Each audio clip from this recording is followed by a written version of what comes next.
Bonjour, donc nous allons continuer notre travail sur le livre Maths et Initiation. C'est un wikibook. On va travailler dans l'analyse intégrale impropre. Alors je vous laisse sélectionner les fichiers H. Nous on va directement commencer par le premier exemple. Alors il y a le fichier FA.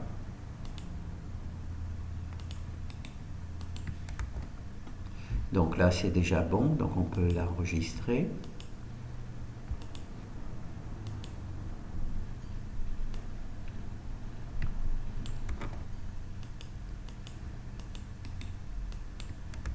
Alors ce que l'on va faire aujourd'hui, c'est travailler sur les intégrales impropres.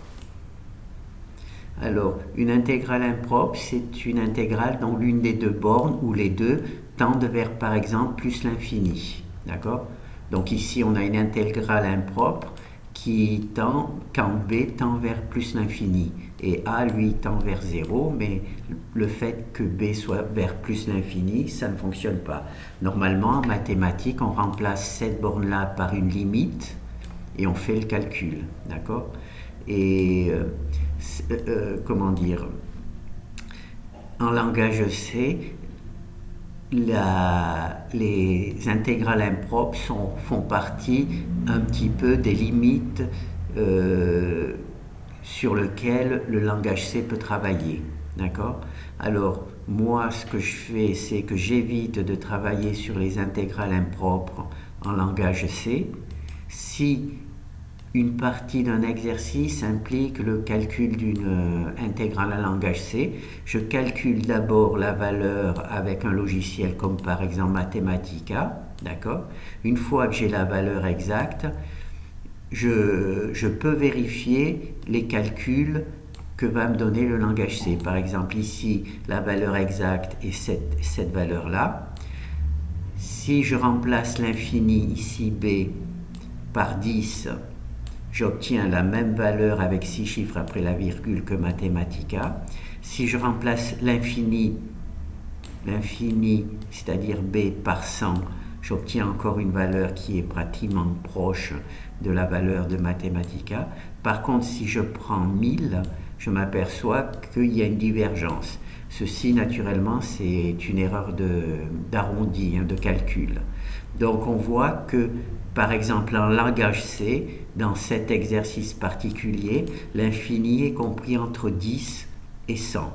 D'accord? Si on fait, je n'ai pas essayé des valeurs inférieures à 10, disons que ce qu'on peut dire, c'est que si on prend comme valeur infinie une valeur supérieure à 100, il y a par exemple 1000, il y a des énormes erreurs de calcul, par exemple d'arrondi, qui font que la valeur n'est plus du tout ressemblante. Alors, ce travail est intéressant si par exemple vous avez besoin dans un exercice de calculer une intégrale qui tend vers l'infini, la borne supérieure, la borne inférieure par exemple. Donc vous avez besoin de cette valeur, vous la calculez avec Mathematica, vous calculez l'intégrale en testant des valeurs, et votre infini, ce sera la valeur qui correspond le plus proche à celle de Mathematica. Mais ne vous fiez pas sur les calculs que pourrait vous donner le langage C quand vous travaillez sur une borne à l'infini. D'accord? Donc là, je m'aperçois qu'avec 100, ça tombe avec 6 chiffres après la virgule, les mêmes que ceux de Mathematica. Donc je peux introduire cette intégrale avec sa solution dans mon exercice. Et ensuite, bien entendu, je continue l'exercice avec cette valeur-là. D'accord? Mais ne cherchez pas à calculer directement une intégrale impropre avec le langage C. Parce que malheureusement, vous avez vu, entre 100 et 1000, pour l'infini, c'est vraiment de très petites valeurs. Entre 100 et 1000, 100, vous avez la bonne valeur, et 1000, vous avez déjà une valeur qui est complètement différente, et qui est fausse tout simplement. D'accord? Donc là, je l'ai présenté comme ça. Donc ici A, c'est... j'aurais pas dû le fermer. Ici A c'est 0, B c'est 100. Hop là. B, j'ai choisi ici B pour 100 et j'obtiens donc cette valeur-là. Si je prends une valeur supérieure à 100, par exemple 1000, eh bien on voit que la valeur n'est plus du tout la même. Donc ici on a le travail.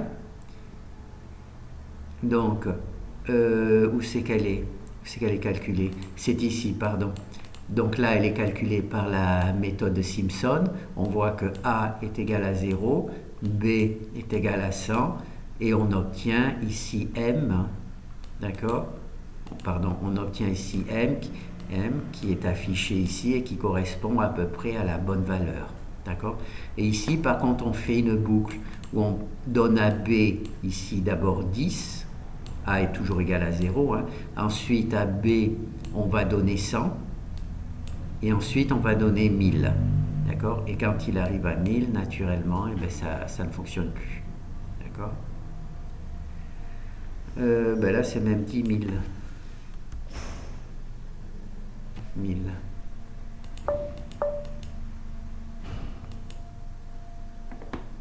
Ah oui, il faut que ça soit 10 000 pour que le 1000 sorte, bien entendu.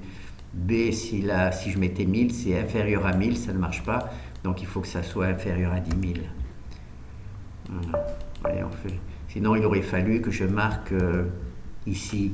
Si je voulais marquer 1000, il faudrait inférieur ou égal. Ça permet de faire des petites révisions. Là, on a bien les trois valeurs. Alors si je mets juste B inférieur à 1000, alors que moi je veux que 1000 soit calculé, naturellement le 1000 n'est pas calculé, puisque 1000 n'est pas inférieur à 1000. Donc il faut que je mette soit 10 000 ici, soit que je mette inférieur ou égal. J'aime pas trop inférieur ou égal, alors je vais mettre un 0 en plus. Et j'ai bien mes trois valeurs pour montrer que quand B est égal à 1000, eh ben on a totalement des valeurs qui partent dans n'importe quoi. Voilà. Donc, résumé, si vous voulez calculer des intégrales impropres, ne le faites pas en langage C, parce que les valeurs sont trop vite abîmées. Par contre, il est possible que vous ayez un exercice dans lequel vous avez une intégrale impropre à calculer. Vous la calculez par exemple avec Mathematica. Ensuite, vous choisissez les valeurs A et B. Par exemple, B pour l'infini 100, hein, puisque ça donne la même valeur que Mathematica. Et ensuite, vous poursuivez votre exercice avec cette valeur. D'accord ? Mais si vous cherchez réellement quelle est la valeur d'une intégrale impropre, il ne faut pas le faire en langage C. Donc maintenant, on va faire la même chose, mais avec le deuxième exemple. Mais là, ça sera vers moins l'infini au lieu de vers plus l'infini. Voilà. Ça va être exactement le même travail. Là encore une fois, d'utiliser cette méthode, c'est vraiment une des limites du langage C là. Pardon, oui. C'est vraiment une limite du langage C, donc ça ne sert à rien de calculer parce que ça ne va pas vous donner les bonnes valeurs si vous ne la connaissez pas au départ. Le but donc c'est juste d'avoir pour calcul intermédiaire que vous avez besoin de cette intégrale, la valeur de cette intégrale, et dans ce cas-là, il faut que vous vous débrouillez de cette manière. Donc là c'est le deuxième exemple. Alors cette fois-ci c'est A qui est la borne à moins l'infini, B c'est 1. Alors si on calcule avec Mathematica, on se rend compte que cette valeur-là, c'est tout simplement E. Donc E tout simplement, hein, donc la valeur de E. Là on se rend compte que quand A est égal à moins 10, on est proche de la valeur, hein, on a 4 chiffres identiques, d'accord. Quand on fait moins 100, on est toujours proche de la valeur, mais avec toujours 4 chiffres identiques, mais cette valeur-là était meilleure, puisque là, il y a 3, et là, il y a 2, alors que là, il y a déjà 9. Et si on passe à 1000, qui est quand même une petite valeur face à l'infini, eh ben on a déjà plus qu'un seul chiffre identique avec la bonne valeur. Donc il faut, là la meilleure valeur naturellement c'est 10. Voilà, la meilleure pour l'infini, la meilleure valeur c'est 10 puisqu'elle a 4 chiffres après la virgule, et là il y a un 3 et là il y a un 2. Donc c'est très proche, d'accord? Et donc on voit que en langage C, le calcul des intégrales impropres n'est pas approprié. D'accord? Il faut utiliser un autre logiciel. Mais comme je vous l'ai dit, si vous avez un travail qui vous demande de calculer une intégrale impropre en première partie, et que donc vous voulez poursuivre ensuite avec cette intégrale, il faut bien la calculer d'une manière ou d'une autre. Pas juste vous contenter de copier la valeur de Mathematica. Donc ça vous fait un petit exercice, ça vous permet de savoir quelle est la bonne borne. Ici, la meilleure borne, ça serait 10. D'accord? Et dans l'autre, c'était 100. Alors, il y a un deuxième type d'intégrale impropre. Donc là, nous avons le premier type où c'est l'une des deux bornes, ou les deux bornes éventuellement, qui tendent vers l'infini. Et il y a une deuxième type d'intégrale impropre. Alors il faut sauver sous le nom C. Enregistrer. Alors renommer.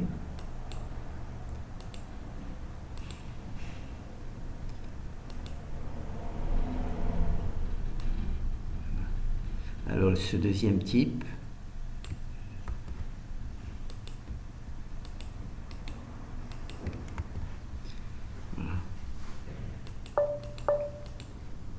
voilà, ce deuxième type d'intégrale impropre, c'est quand la valeur d'une des bornes tend vers l'infini, enfin n'est pas définie plutôt. Si je mets par exemple 7,3 dans cette équation, ça va faire 3 moins 3, d'accord? Ça va faire 1 sur 0. Et 1 sur 0, naturellement, c'est pas défini. Donc là, quand cette valeur est très petite, cette valeur est très grande.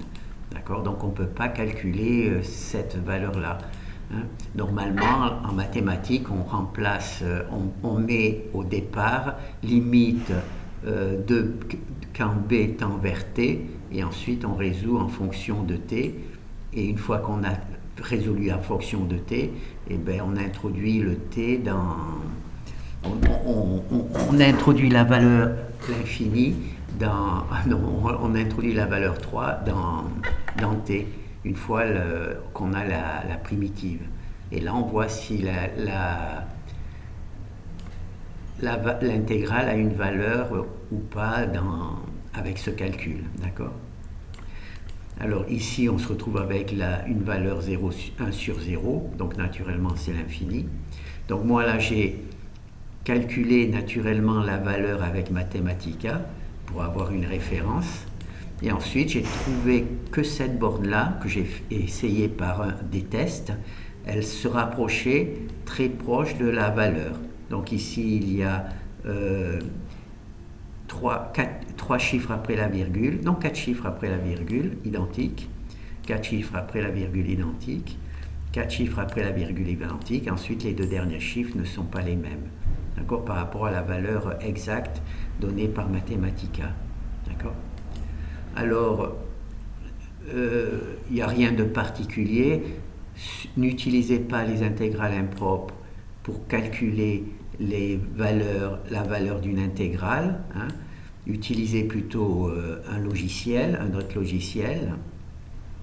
Et si vous en avez vraiment besoin, parce que vous avez besoin de cette valeur-là pour continuer le travail, eh ben, soit vous introduisez la valeur que vous calculez directement avec, par exemple, Mathematica dans votre exercice, soit vous faites l'effort de trouver une borne qui donne une valeur proche de la valeur souhaitée. D'accord? Donc ça, c'est à vous de voir.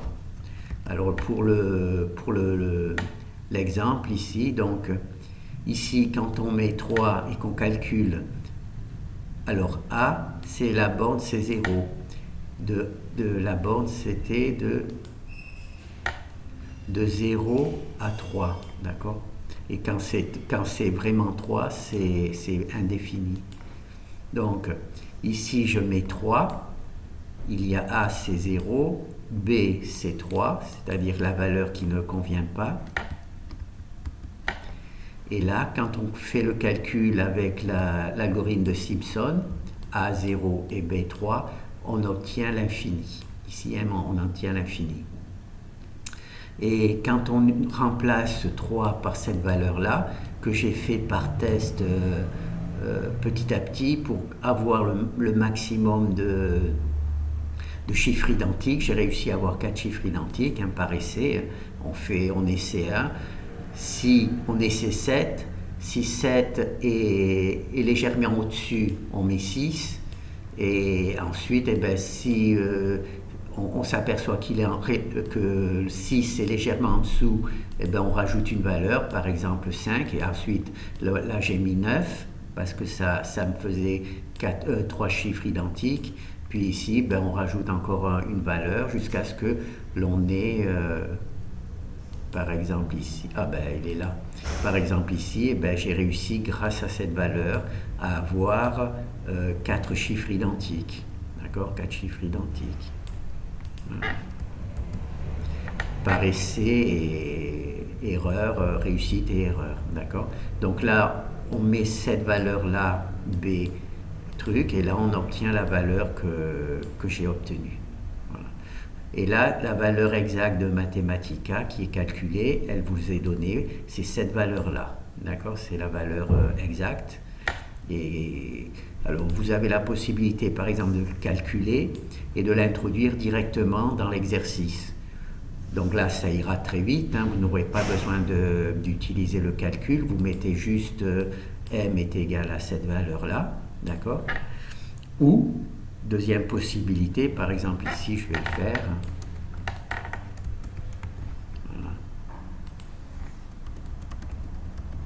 Je marque juste que m est égal à la valeur donnée par Mathematica. L'avantage, bien entendu, c'est qu'il n'y a pas besoin. Voilà. Donc là, vous avez la valeur exacte et la valeur que j'ai calculée. C'est normal puisque j'ai recopié la valeur de Mathematica. Ça, c'est la première chose si vous êtes intéressé. Donc là, vous mettez juste l'infini, 3, puisque vous mettez juste, je vais le faire là, je vais le faire ici. Voilà. Donc là, je vais récupérer, voilà. Je vais le faire ici. Au lieu d'utiliser m et de calculer la valeur de Simpson, par l'algorithme de Simpson, de calculer quand b égale 3 et avoir l'infini, là je donne directement le truc. Voilà. Donc là, ça me donne directement, voilà la présentation que je pourrais faire, ça me donne directement la valeur de Mathematica quand b tend vers 3. D'accord? Et donc, cette valeur-là, ensuite, si ce n'est intéressant que si c'est la première partie d'un exercice qui a besoin de cette valeur-là pour continuer. D'accord? Sinon, ça ne vaut pas le coup de travailler sur les intégrales impropres avec le langage C. Voilà, là, je crois que j'ai fait à peu près le tour de ce que je voulais dire. Voilà, donc là c'est le travail avec les intégrales impropres. Et ici, qu'est-ce que c'est? Ah oui, c'est Wikipédia qui vous donne des informations sur les intégrales impropres. Merci.